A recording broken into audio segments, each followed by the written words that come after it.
Hey there, guys. I know you guys are both going to college real soon, and guess what? I think I know the key to college as I was recently there. Want to know what the secret is to survive in college? Here it is. It's money in video games. That's how you survive. And I'm going to tell you guys how you can get more of both of these, money and video games. The way you're going to do this is you're going to be working more hours for me and possibly with higher pay. Essentially, that's what you're going to want, correct? But really, lately, from your past performance, I don't know if I can give it to you guys. I've seen you guys working, and you kind of have been a liability when it comes to your overall performance. I'm going to tell you 3 problems that we have currently at our workplace. And I'm going to try to help you with some tips to how to succeed at your job. That way, I can provide you with more money. So, with the 3 problems we have had recently are 1, poor customer service. It really should be simple, guys. Just talk to the customer and just be pleasant with them. 2, the second problem is our shipping issues. We've had a lot of shipping issues lately, whether it be shipping the completely wrong product to the wrong address or what. You guys need to fix it. And our third issue would be our overall performance and our laziness. We can't afford to be lazy on this job, guys. I'm paying you to help our business succeed, not to sit around and take naps, whether it be what you want or not. But we need to improve in these 3 areas. So back to the first one, customer service. Why don't you guys take one of these and read along with me? I summarized this, so as you read it, I'll just tell you a quick summary. So this is from a Miss Ann Smith. Recently, I purchased a tan shade cloth measuring 10 feet by 10 feet, and I absolutely love it. This is such a great product, I would pay double for the price just because the quality is so fantastic. Now, this is the part you guys need to listen. However, I will never be shopping from you again because your sales team is very rude and condescending. I understand that I'm not the most technological person, but it is no reason for your employees to be so disrespectful and unhelpful. Guys, not acceptable. You know that right there. We can't have that. I'm not trying to harp on you, but we got to learn from our mistakes. We got to take this and grow. If you look at the page further down, she goes on and rates us 1 out of 5 stars in every category on this Yelp review. Obviously, we all see this issue. We're not blind. We're not oblivious to this. We know what the issue is here.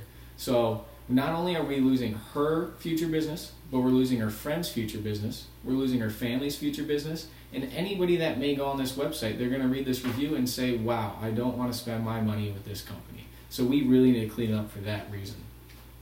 Now, yes, I told you before that I had worked here for over 10 years answering phones, so I understand.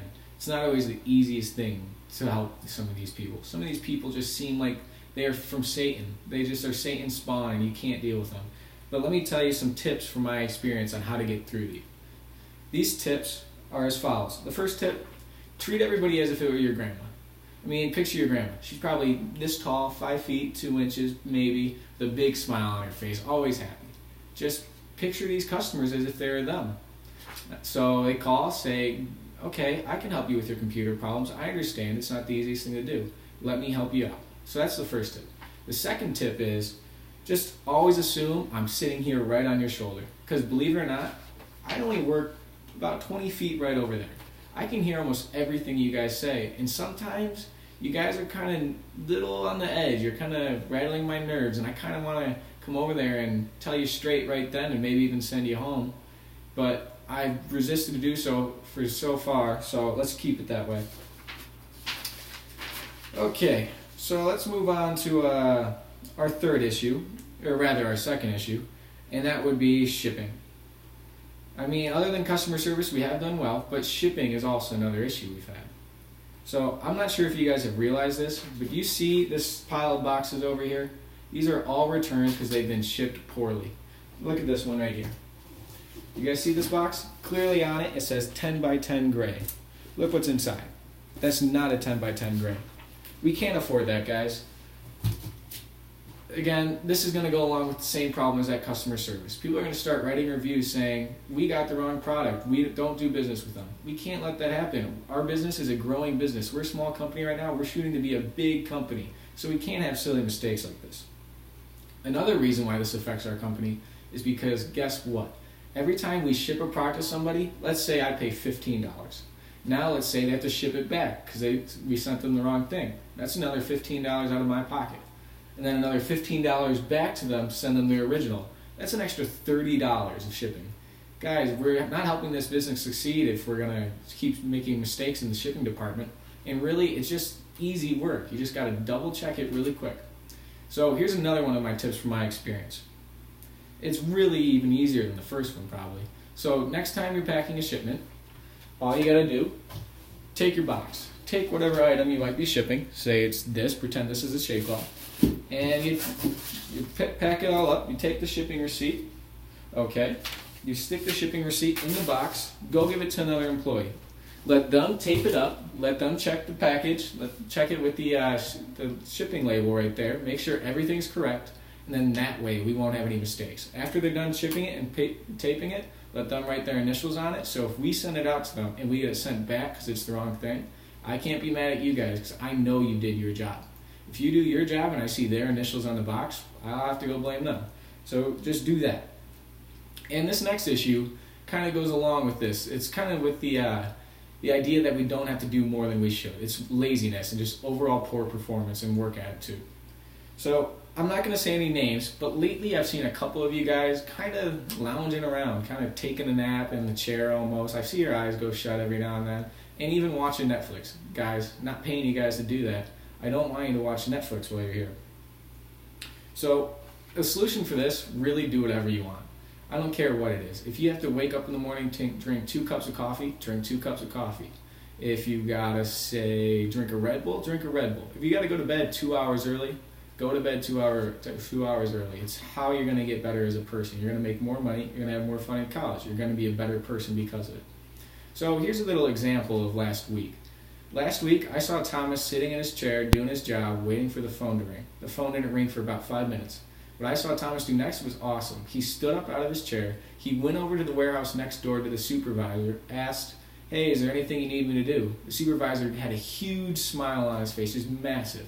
Said, "Yeah, Thomas, here's a pair of gloves. Go do this task for me." Thomas did that task, and I applauded him greatly for it. At the end of the day, I asked him why he did it. He said, "It's my job. I'm your employee. You're my boss. That's why I do it." So the next day when Thomas was clocking out, I said, "Thomas, don't clock out. Take that lunch on me. It's on me. That's because of your work from yesterday." So Thomas was grateful, and I was grateful. So at the end of things, we both were happy, and we want more instances like that. So again, it's really just the little things. Just put a little bit of effort in it, and I'll notice it, and we'll really appreciate your work, and you may see dividends from it. So guys, to wrap up this meeting, I just want to make sure you guys know the 3 issues that we've been having problems in and the 3 areas that I want us to improve. 1 is customer service. Just remember, you're talking to your grandma. Easy, simple. 2 is shipping. Just make sure you double check it with somebody else. Let them put their initials on it. And 3 is just that overall effort area. Drink a Red Bull, drink a coffee, whatever it is you want to do. Just help me out. And so guys, what it really boils down to is if you want to have the best time in college and to have the most money in video games you guys can, to have a great time, I'm going to be evaluating you over the next 2 weeks to see if I think you deserve more hours or higher pay. And if I think I see a better worker from what we talked about, I'm going to increase both your hours and your pay. Now, I really do like both of you guys a lot, and that's why we had this meeting today. So please, just go out there and show me what you got, and hopefully at the end of this next 2 weeks, you guys will be making more money. Thank you.